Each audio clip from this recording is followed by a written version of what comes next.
이 부활은 단순히 예수님께서 부활하셨기 때문에, 그리고 그의 부활의 은총으로 말미암아 우리가 구원을 얻게 됐고 또한 영원한 생명을 얻게 됐다는 단순한 기념비적인 일회적 사건으로 끝나는 것이 아닙니다. 그것은 부활에 관해서 지극히 일부만을 이해하고 있는 것입니다. 부활은 창조 질서 전체에 그 효력이 미치며 여러분과 저의 인생의 먼 미래의 영원한 미래와 또한 오늘의 현실과 아주 밀접한 역동 속에 흘러가는 생명의 그러한 원리입니다. 그래서 오늘 부활에 대해서 다시 한번 진지하게 생각하면서 저희가 그 영성을 어떻게 소유해야 될지를 같이 나누려고 합니다. 지난 시간에는 부활이 없다 하는 사람들에 대해서 얘기를 했어요. 그러면서 여러 가지 부활이 있고 또한 증인도 있다는 얘기를 나누었습니다. 오늘은 35절에 보면 누가 묻기를 죽은 자들이 어떻게 다시 살아나며 어떠한 몸으로 오느냐 하리니, 죽은 자가 어떻게 살아나는지, 그것은 말도 안 된다 그런 얘기를 하는 그런 게 아니라 여기서의 의미는 뭐냐면 죽은 자가 살아난다는 것을 제가 믿고는 있는데 죽은 자가 부활한다는 것이 어떤 형태로 되는지, 그리고 우리의 몸은 도대체 어떻게 되는 것인지에 대한 진지한 질문이 있었던 것입니다. 저와 여러분도 아마 그런 부분에서 우리가 좀 알아야 될 필요가 있죠. 단순히 우리가 부활할 것이고 예수님과 함께 영원히 살 것이다라는 얘기를 막연히 이해하는 것을 넘어서서 구체적으로 어떤 원리에 따라서 그것이 우리 가운데 이렇게 오게 되고 우리의 미래를 인도하게 될지에 대해서 분명한 그림을 우리가 가져야 되겠습니다. 우리 사도 바울이 이 부활의 원리에 대해서 얘기하는 오늘 본문을 우리 같이 이렇게 잘 살펴보면 그 저변에 이분이 창세기 1장, 2장, 3장에 있는 창조의 원리, 창조할 때에 이 삼라만상이 지어졌을 때 있었던 그 원리가 어떻게 다시 부활의 원리에 이렇게 적용되는지의 관점에서 이 부활을 설명을 하고 있어요. 자, 36절, 37절을 같이 좀 보시면 어리석은 자들아 내가 뿌리는 씨가 죽지 않으면 살아나지 못하겠고 또 내가 뿌리는 것은 장래의 형체를 뿌리는 것이 아니요 다만 밀이나 다른 것의 알맹이뿐이로다 라고 얘기하면서 그들을 깨우치고 있습니다. 이 말씀은 사실 창세기 1장 11절 12절에 한번 우리가 보면 땅은 풀과 씨 맺는 채소와 각기 종류대로 씨 가진 열매 맺는 나무를 내라. 각기 종류대로 씨 가진 열매 맺는 나무를 내리라고 얘기하면서 이미 이 씨의 원리에 의해 씨가 심겨지고 성장하고 열매를 맺는 원리가 이미 창조 질서에 있다는 것을 우리가 이제 확인할 수가 있는 거죠. 동시에 38절에 보시면 하나님이 그 뜻대로 그에게 형체를 주시되 각 종자에게 그 형체를 주시느니라 이렇게 말씀을 하고 계시죠. 그러니까 이런 부분은 우리 창세기 7장 3절과 16장 10절로 넘어가면 공중의 새도 암소 7씩 데려와 그 씨를 온 지면에 유전하게 하라라고 얘기하고 있고요. 또 이제 아브라함에게는 내가 내 씨를 크게 번성하여 그 수가 많아 셀 수 없게 하리라 이렇게 말씀을 하고 계십니다. 이런 부분에서 우리가 이제 이 씨의 원리가 단순히 어떤 식물과 또 나무 이런 그런 식물류에 관련된 얘기에서 끝나는 것이 아니라 공중에서 이렇게 짐승의 동물에 관해서도 씨의 원리가 적용되고 있을 뿐 아니라 여러분과 저와 같은 인간들에게도 씨의 원리가 적용되고 있는 것을 창세기에 얘기하고 있는 거예요. 그 부분을 우리 그 사도 바울이 주목하면서 이야기를 풀어갑니다. 각 생물에는 그 형체가 있다라는 얘기를 39절에서 41절을 하고 있는데 한번 같이 볼까요? 육체는 다 같은 육체가 아니니 하나는 사람의 육체고 하나는 짐승의 육체요 하나는 새의 육체요 하나는 물고기의 육체라. 육체가 여러 가지라는 거죠. 그 종에 따라서 각각 다른 육체를 갖게 다른 형체를 갖고 있다. 그런데 그 형체가 하늘에 속한 형체도 있고 땅에 속한 형체도 있다라고 얘기하면서 하늘로 올라가요? 하늘의 영광을 얘기합니다. 여기서 얘기하는 영광은 광채. 해의 광채가 다르고 달의 광채가 다르며 별의 광채도 다른데 별과 별의 광채가 다르다 이렇게 얘기하면서 그 빛나는 그 별들 그리고 달들 해들은 또 광채라는 형체로 그런 물체가 빛을 내는 형체로 존재하고 있다라고 얘기하면서 삼라만상에 그죠? 씨가 있고 그리고 각 그 사물과 짐승과 식물의 그 모든 종들에게 이 뭡니까? 형체가 다르다라는 얘기를 쭉 풀어내고 있습니다.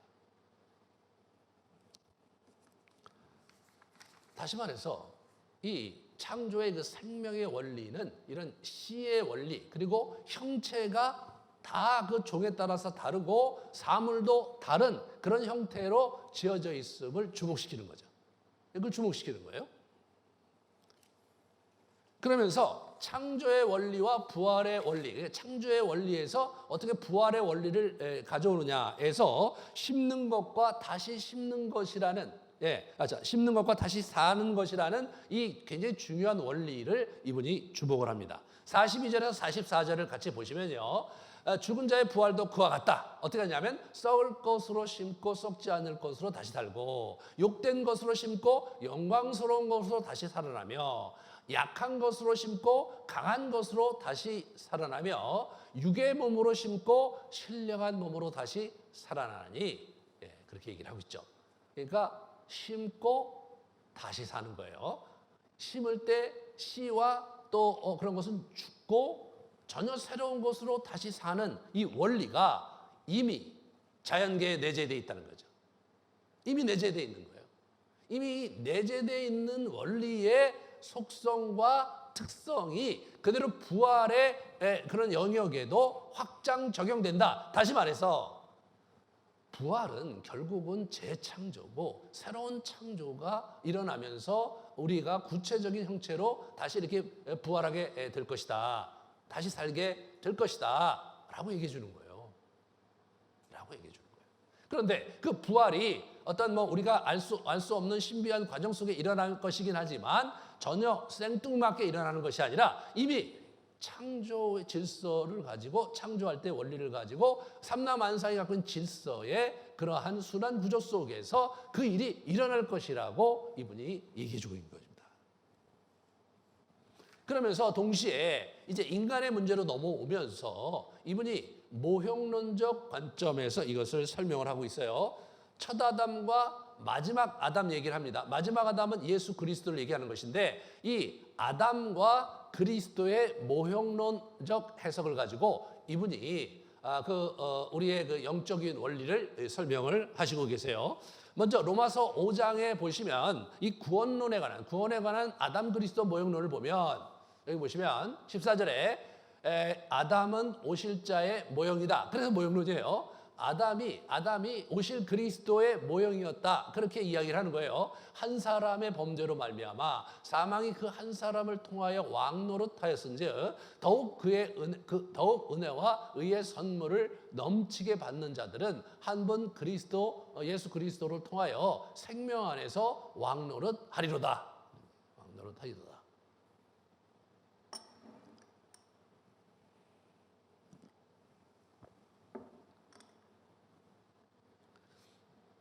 아담의 죄가 여러분과 저에게 이렇게 전가된 것에 대해서 이렇게 불편해하시는 분들이 덜어 있어요. 내가 내 죄 때문에 벌을 받는 거, 책임을 지는 거에 대해서는 그것을 받아들이는데 아담의 죄가 내 만나본 지도 없고 내 조상인지도 불확실한데 그분의 죄가 나에게 전가돼 갖고 내가 영원한 그 죽음에 이르게 된다는 것 자체가 많이 불편하죠. 많이 불편합니다.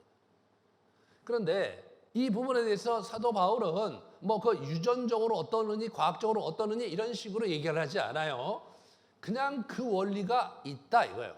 이 생명 원리가 그 원리가 있는데 그 원리를 불편해하지 마라. 왜? 동일한 원리에 의해서 예수 그리스도의 그런 의와 그분의 그 죄사함의 원리가 모든 사람에게 전가되기 때문이다. 만약 아담으로부터 오는 그 죄의 전가 원리를 우리가 받아들이지 않는다면 예수 그리스도로부터 오는 의의 전가 그 유익도 우리가 포기해야 되는 거거든요. 그러니까 여러분이 줄을 서서 주님께 간청을 해갖고 오늘은 나를 위해서 십자가에 돌아가 달라고 이렇게 부탁을 할 텐데 줄이 많으니까 이제 일정을 잡아야 되겠죠. 그래서 하루에 한 번씩 해갖고 하는 것도 사실은 예수님이 피곤하면 또 안 되니까 뭐 1년에 한 번 또 이렇게 한 달에 한 번 이렇게 해주실 수 있겠죠. 아니 뭐 선녀가 100년에 한 번씩 내려와서 우리 비단옷으로 이 바위를 훑는 얘기를 하는 분들도 있는데 그런데 뭐 이런 얘기 하는 것이 뭐 그렇게 뭐 대수겠습니까? 그렇게 된다. 그렇게 될 수 있단 말이에요. 이게 무슨 얘기 하는 겁니까, 이게? 직관적으로 볼 때 그렇다는 거예요. 그냥 아담으로부터 우리에게 죄가 왔다. 어떻게 왔는지 설명이 안 돼요. 설명이 안 돼. 여러 가지 그 학자들이 또 신학자들이 나름대로 박 터지게 뭘 했는데 제가 들으면 다 설득력이 없어. 그냥 그런 거라 이거예요. 그냥 그런 거예요. 그런 게 한두 가지입니까 우리가? 예, 그런 거예요. 예. 그러니까 우리가 뭐 몸도 뭐 이렇게 기의 순환이 있고 뭐 경락이 있다 우리 경락이. 이 경락이 있으면 뭐 채면은 그 경락이 연결되어 있는 여기다가 손끝 들마 피를 내잖아요. 피를. 예? 그러면 그 피가 나온단 말이에요. 그러면 피가 나오는 걸 어쨌든지 배가 쑥 내려간단 말이죠. 그냥 왜 그러냐? 그래. 그래서 우리가 거기다가 문제를 제기하면 어떻게 됩니까? 꿀밤 맞죠. 네가 뭘 안다고. 예? 그게 워낙 그런 거야 인마. 그렇게 얘기하는 거잖아요. 그게 직관의 학문이죠. 직관의 학문이에요. 사실은 감각이라는 어떤 논리와 이제 이성적인 추구에서 이제 과학적인 지식이 들어오면서 감각적으로 여러 데이터에 의해서 그런 부분들을 잡아내려는 시도가 무진장 많이 시도되었음에도 불구하고 여전히 인간의 몸에 대해서 이게 크지도 않잖아. 이 몸을 다 밝혀내지 못하고 있죠. 다 밝혀내지 못하고 있는 거예요. 오히려 직관이 어떤 때는 더 용이하게 적용될 때가 있는 거죠. 학문이라는 것은요, 이게 꼭 이렇게 뭐 과학적으로만 하는 게 아니란 말이에요. 이게 직관적으로 그렇다는 거예요. 직관적으로. 그럼 모더니즘의 기초를 놓은 데카르트가 나는 생각한다, 고로 나는 존재한다 이런 얘기를 한 거예요. 생각한다, 존재한다 그걸 연결시켜 고민을 많이 하시다가 그러면서 이제 모더니즘이라는 패러다임을 쭉 열었잖아요. 근데 어떤 사람은 그렇게 생각하지 않잖아요. 나는 느낀다, 고로 나는 존재한다 이렇게 생각하는 사람도 있잖아요. 그죠? 나는 행동한다, 고로 나는 존재한다 이런 생각하는 사람도 있고 어떤 사람은 뭐예요? 관심이 없어요. 내가 생각하고 느끼고 관심이 없어. 네. 데카르트의 그 패러다임이 여러분 400~500년 동안 계속돼서 이 인류 역사를 바꿔놨잖아요. 그 생각 하나가. 그잖아요? 그 대단한 거예요. 네. 근데 그 사람이 나는 생각한다, 고로 나는 존재한다는 것이 뭐 어디서 추출된 겁니까? 그냥 직관적으로 그렇다고 생각한 거죠. 이런 부분에서 우리가 이제 이게 이 성경의 영적 진리를 우리가 이렇게 접근할 때 그런 부분들을 잘 생각하면서 나는 이해가 안 되는데 이렇게 생각하지 말고 그런 거구나. 제발 좀 이렇게 생각하세요. 이렇게. 그래야 이게 뭔가 이게 역동이 이제 진행이 이제 될 수가 있어요. 자, 그러면 부활에 관한 아담과 그리스도 모형론을 한번 생각해 봅시다. 아담과 그리스도 모형론을 이렇게 보시면 부활에 관한 거. 부활에 다음으로 넘어. 예. 사망이 한 사람으로 말미암아 왔으니 죽은 자의 부활도 한 사람으로 말미암는도다. 아담 안에서 모든 사람이 죽은 것 같이 그리스도 안에서 모든 사람이 삶을 얻게 되었다는 거죠. 이게 부활에 관한 아담 그리스도 모형론입니다. 감사하죠. 참 감사한 거예요. 예, 아담 안에서 모든 사람이 죽은 것 참 비참하고 아담 진짜 너 잘못했다.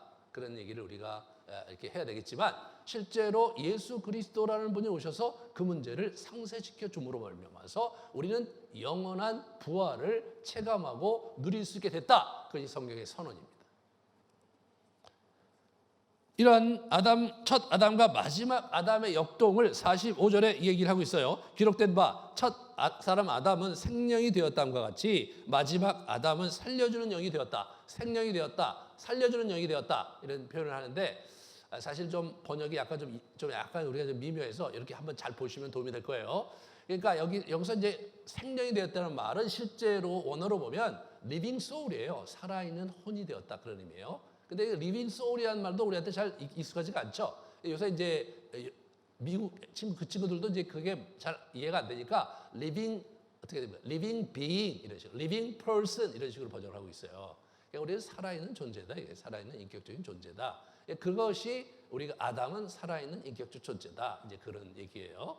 자, 그러면 이제 예수님은 어떻게 돼요? 살려주는 영이 되었다는 거예요. 살려주는 영. 그것은 뭐 life giving spirit 얘기하죠. 생명을 주는 영. 그 예수님께서 그런 영이 우리에게 주셔서 우리가 그런 영이 되었다는 거예요. 그게 완전히 이렇게 달라지는 거죠. 그런 역동이 우리에게 있는데 이것은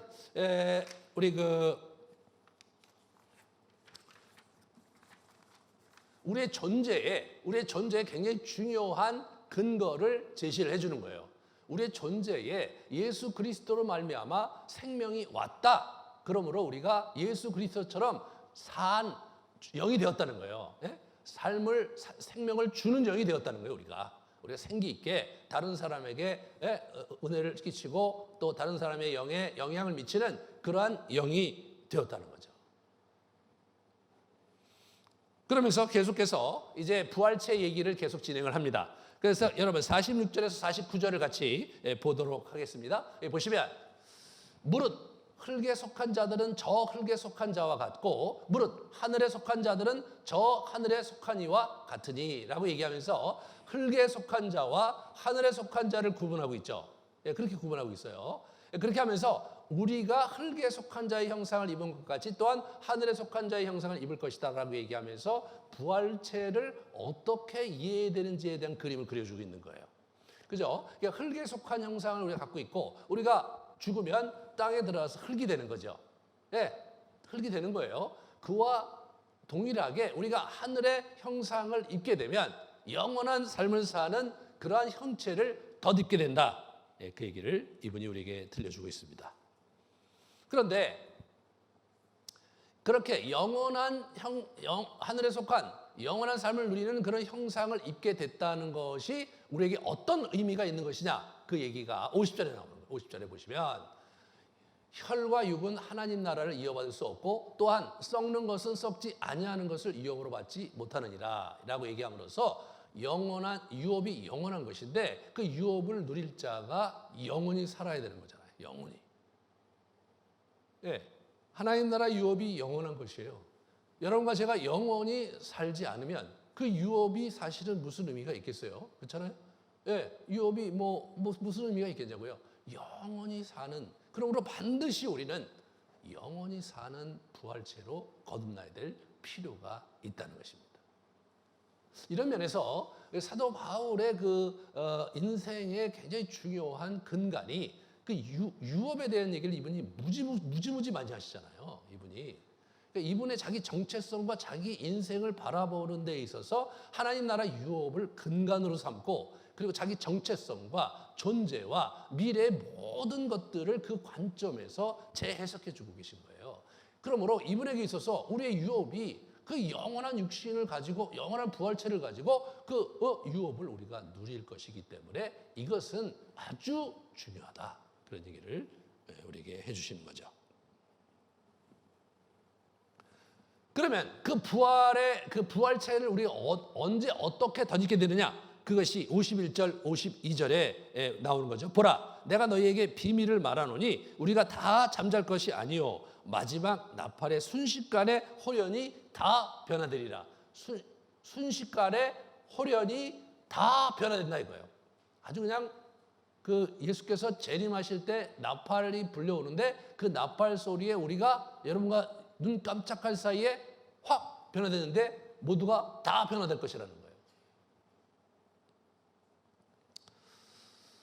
목사님 그 좀 얘기 듣다 보니까 약간 좀 이해가 잘 안 되네요.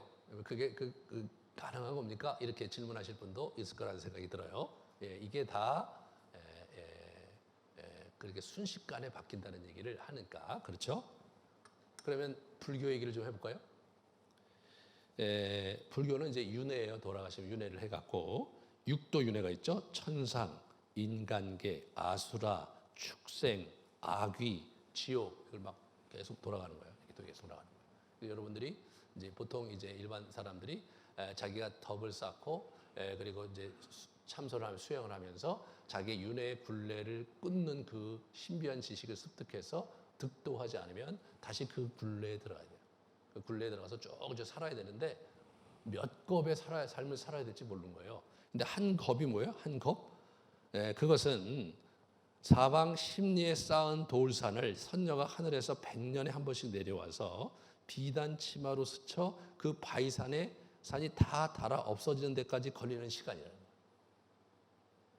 이분이 100년에 한 번 내려오세요.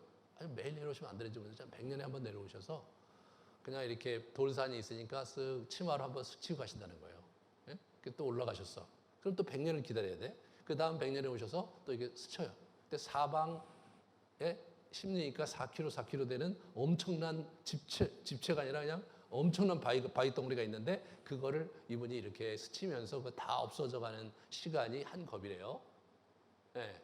그런데 기가 막힌 것은 부부의 연을 맺는 게 7,000겁이랍니다. 지금 결혼하셨는데 그 수많은 세월을 7,000번 여러분이 돌아서 여러분 지금 옆에 여러분의 배우자를 만나게 된 것이고 이렇게 옷깃이 스치는 이렇게 한 자리에서 이렇게 같이 만나서 이렇게 옆에서 이렇게 스치는 인연은 뭐냐면 500겁이 걸린다는 500겁.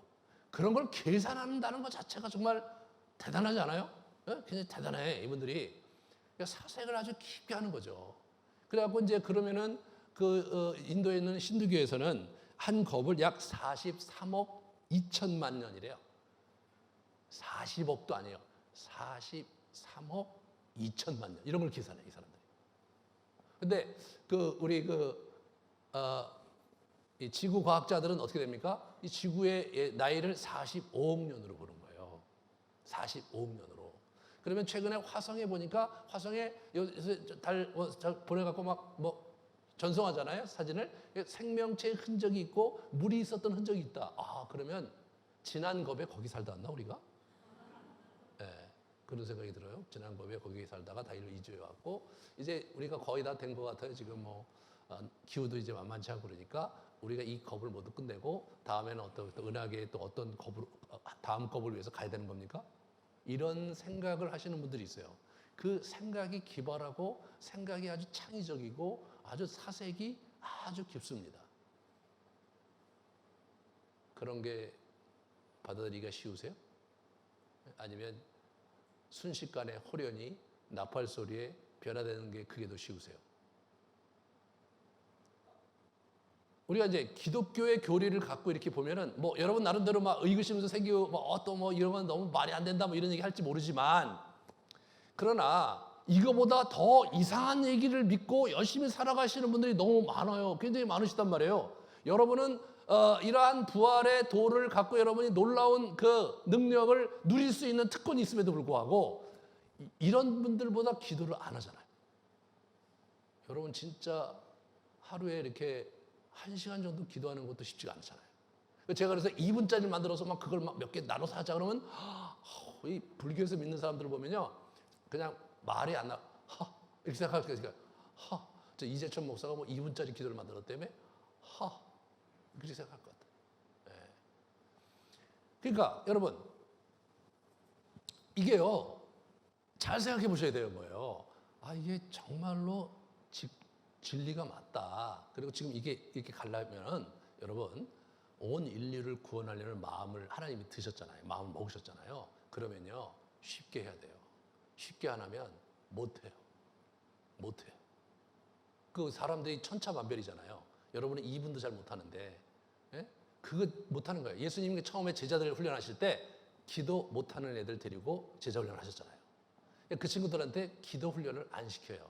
옛날에 이제 이해가 안 됐어요. 아니 왜 기도 훈련을 안 시키시지? 혼자 괜히 기도하시고 새벽 기도는 하시는데 왜 새벽 기도회는 안 하지?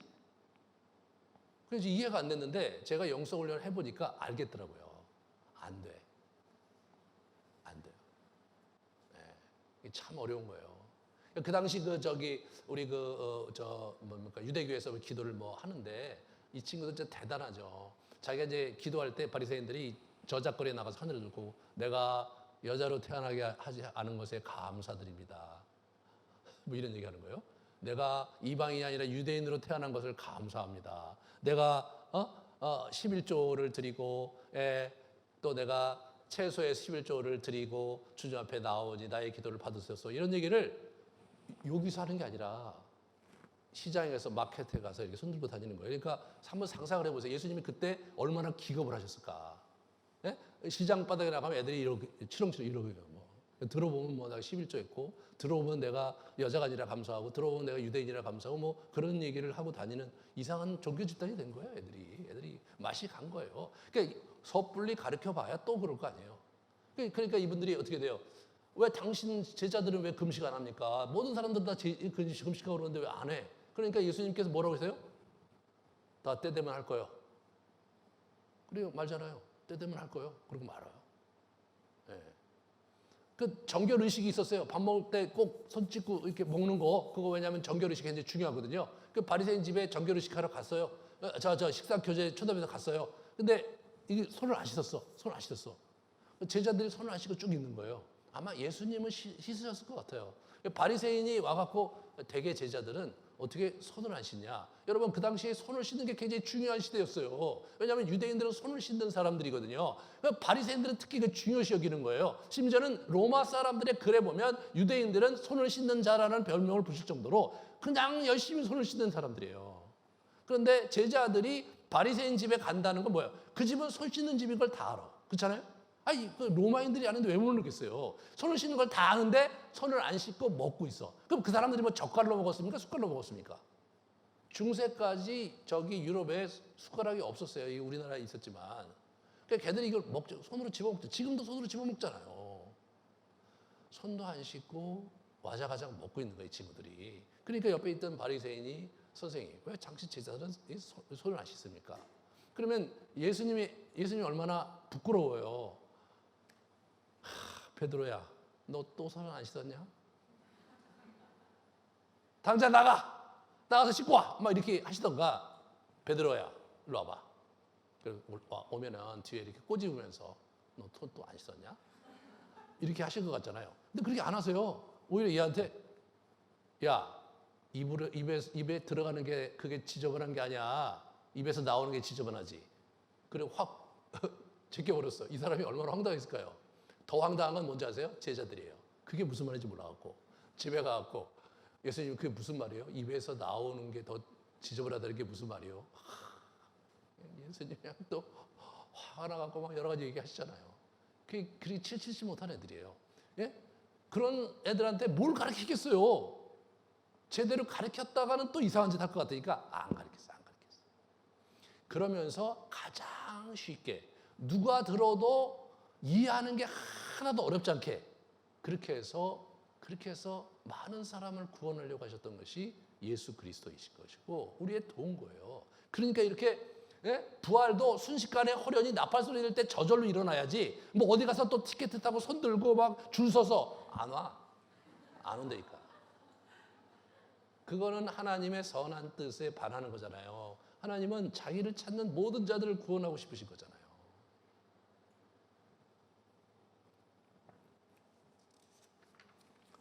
믿으세요, 제발. 여러분 믿으라고 이런 얘기 한 거예요. 이런 것도 못 믿으면서 어떻게 신앙생활 하려고 하는지 모르겠어요. 아니면 불교에 가서 몇 겁을 버리시다 오시든지. 55절부터 이렇게 보시면 사망아 너의 승리가 어디 있느냐. 사망아 내가 쏘는 것이 어디 있느냐. 사망이 쏘는 것은 죄요 죄의 권능은 율법이라. 우리 주 예수 그리스도로 말미암아 우리에게 승리를 주시는 하나님께 감사하노니. 사망아 네가 쏘는 것이 어디 있냐. 뭐 이렇게 얘기를 하는 거죠. 여러분 창세기 3장에 사망이 들어왔잖아요. 그놈의 사망. 그래서 인류를 옥죄고 인류를 꼼짝달싹 못하게 사망의 틀에 옥에 갇혀버리게 만든 사망. 그 사망을 그 예수님께서 철폐하시는 장면을 이렇게 얘기하는 건데 이게 사실 다 성경에 있다는 거예요. 자, 이사야서 25장 8절과 호세아서 13장 4절을 보시면 죽음을 영원히 삼킬 것이다. 모든 얼굴에서 눈물을 닦아주시고 음부의 소리에서 속량할 것이며 죽음아 이게 여기는 호세에서의 죽음아 내 재앙이 어디 있느냐, 무덤아 내 멸망이 어디 있느냐라고 이렇게 아주 호통을 치는 이 장면을 이제 가져다가 이분이 여기다 집어넣으신 거예요. 그놈의 사망이 바로 그날 완전히 아작이 날 것이다. 그리고 우리는 승리를 할 것이고 우리는 영원한 삶을 살 것이다 라고 이분이 선언하고 있는 거예요. 그것이 기독교에서 얘기하는 부활의 도구, 부활의 능력입니다. 이런 미래의 이런 소망과 부활의 영원한 그 능력과 그 영생을 우리가 소유하게 될 자이므로 사도 바울의 얘기는 뭐냐면 그러므로 현재가 달라져야 된다라고 얘기하시는 거예요. 그래서 우리 32절부터 34절을 같이 보시면 죽은 자가 다시 살아나지 못한다면 내일 죽을 터이니 먹고 마시자 하리라. 만약 너희가 그냥 죽는 게 이 세상의 끝이라면 그냥 먹고 마시고 놀자 할 거 아니냐? 그렇지만 속지 마라. 악한 동무들은 선한 행실을 더럽힌다. 그 악한 동무들 그 우리가 부활이 없고 이 세상에서 끝이라고 생각하는 그 친구들하고 사귀지 마라 이거예요. 너희는 깨어 의를 행하고 죄를 짓지 말라 이렇게 얘기해요. 깨어 의를 행하고 죄를 짓지 마라. 하나님을 알지 못하는 자가 있기로 내가 너희를 부끄럽게 하기 원한다. 이런 말씀을 하시는 거죠. 하나님이 누구인지 알지 못하니까 그 부끄럽게 이렇게 그들을 아주 이렇게 이렇게 내리치면서 깨어 의를 행하고 죄를 짓지 말아야 될 이유가 우리가 여기서 사는 것이 여기서 끝나는 것이 아니라 연속성이 돼서 먼 훗날 하나님 나라에 가서 이게 연속성이 있기 때문에 지금의 삶을 잘 살아라. 그런 얘기를 이분이 하시는 거예요. 자, 그러면 50절을 볼까요? 50절? 이분이 보시면 50절을 이제 보시면 이렇죠. 50절은 50절이 죄송합니다. 58절이죠. 58절에 보시면 그러므로 내 사랑하는 형제들아 견실하여 흔들리지 말고 항상 주의 일에 더욱 힘쓰는 자들이 되라. 이는 너희 수고가 주 안에서 헛되지 않은 줄 알미라. 주 안에서 헛되지 않은 줄 알미라. 우리가 이런 영원한 생명을 소유한 특권을 가진 자들이기 때문에 그렇기 때문에 우리가 항상 주의 일에 힘쓰는 사람을 살자. 그런 삶을 살자.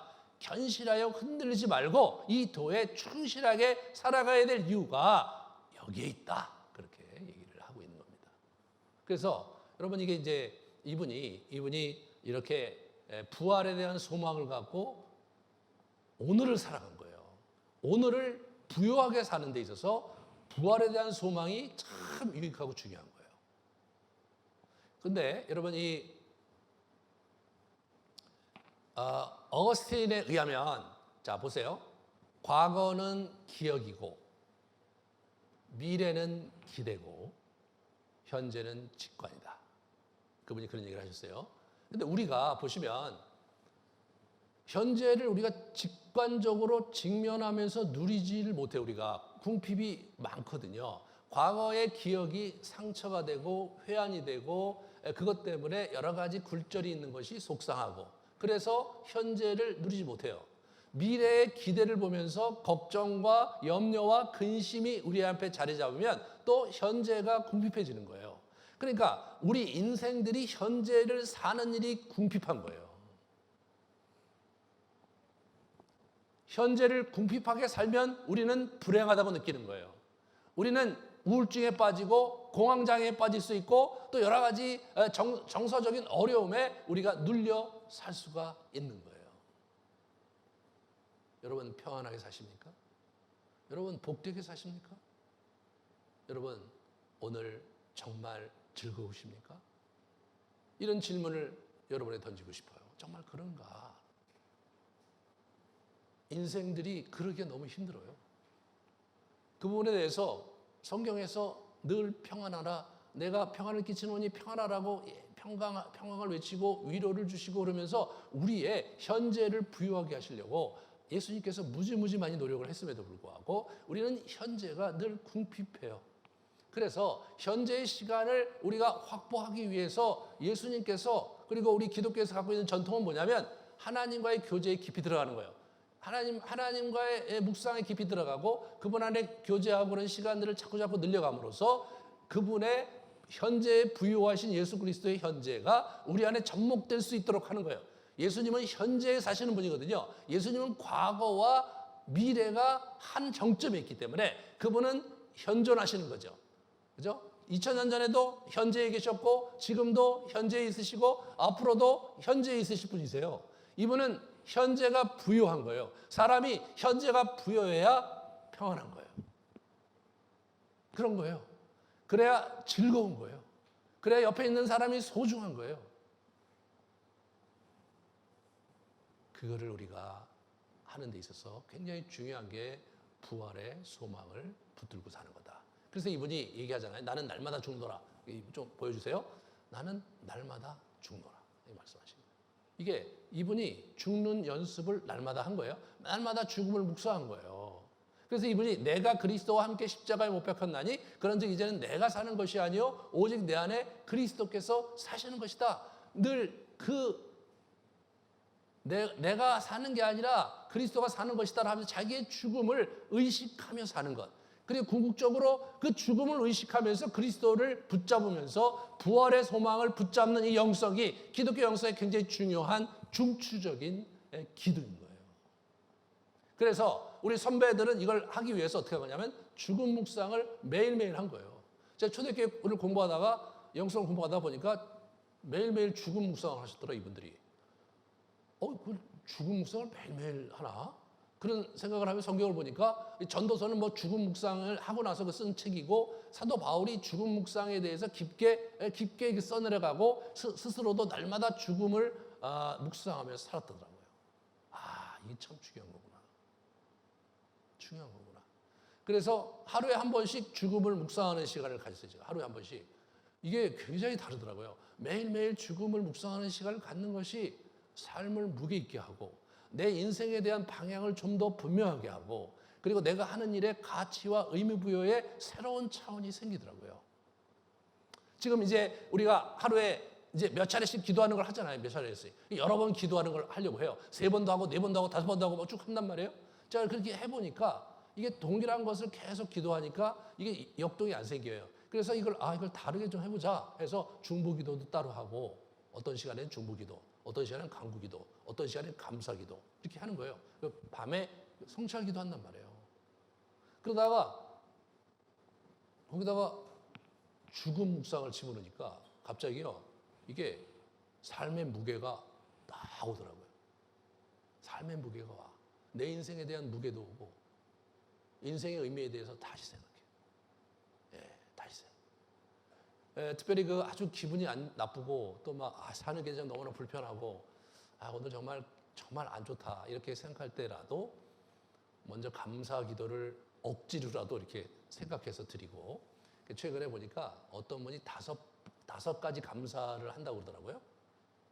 그 목사님이 자기는 감사 기도 얘기하자면 자기는 5가지씩 감사 기도하고 성도들한테 그걸 시킨다고 그러더라고요. 제가 그걸 흉내내 봤어요. 매일 5가지 감사 기도. 그래서 감사 예배 시간에 제가 5가지를 하나 둘 이렇게 선정을 하는데 처음에는 한 2-3개밖에 생각이 안 나다가 이제 뭐 5가지가 쉽게 생기더라고요. 한번 해보세요. 5가지 정도 감사하고 주님께 이제 이렇게 예배 드리잖아요. 그런 마음이 좀 평온해져요. 그리고 나서 죽음 묵상으로 들어가 보세요. 그러면 갑자기 숙연해집니다, 사람이. 갑자기 내가 지금 뭐 연연해하고 기분 나빠하고 누구 때문에 불편하고 이런 사실들이 너무나 조그맣게 보이는 거예요.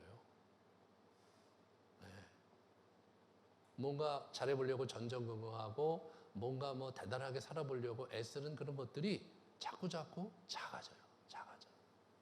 그러면서 마음이 진중해지며 주님께 내 인생이 주님 앞에 제대로 사는 인생이 되게 해달라고 내가 정말로 하나님을 온전히 섬기고 당신께 영광 돌리는 삶을 살고 당신께 사랑받고 축복받는 삶을 하게 해달라고 기도합니다. 그러면 이게 쑥 내려갈 때가 많아요. 예? 매일매일 내려간다는 게 아니라 쑥 내려갈 때가 많아요. 기분 전환이 되잖아요. 그게 기독교 영성이에요, 이런 게. 그래서 여러 차례 기도하라고 우리 선배들이 그랬던 거더라고요. 이 예배 제발 좀 하세요. 예? 하시라고. 그래서 여러분 이 부분 참 보세요. 그 다음 걸 보여주세요. 다음 슬라이드.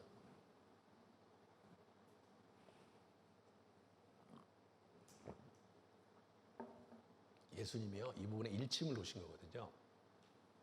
아무든지 나를 따라오거든 자기를 부인하고 날마다 제 십자가를 지고 나를 따르라. 누구든지 자기 십자가를 지고 나를 따르지 않는 자도 능히 내 제자가 되지 못하리라.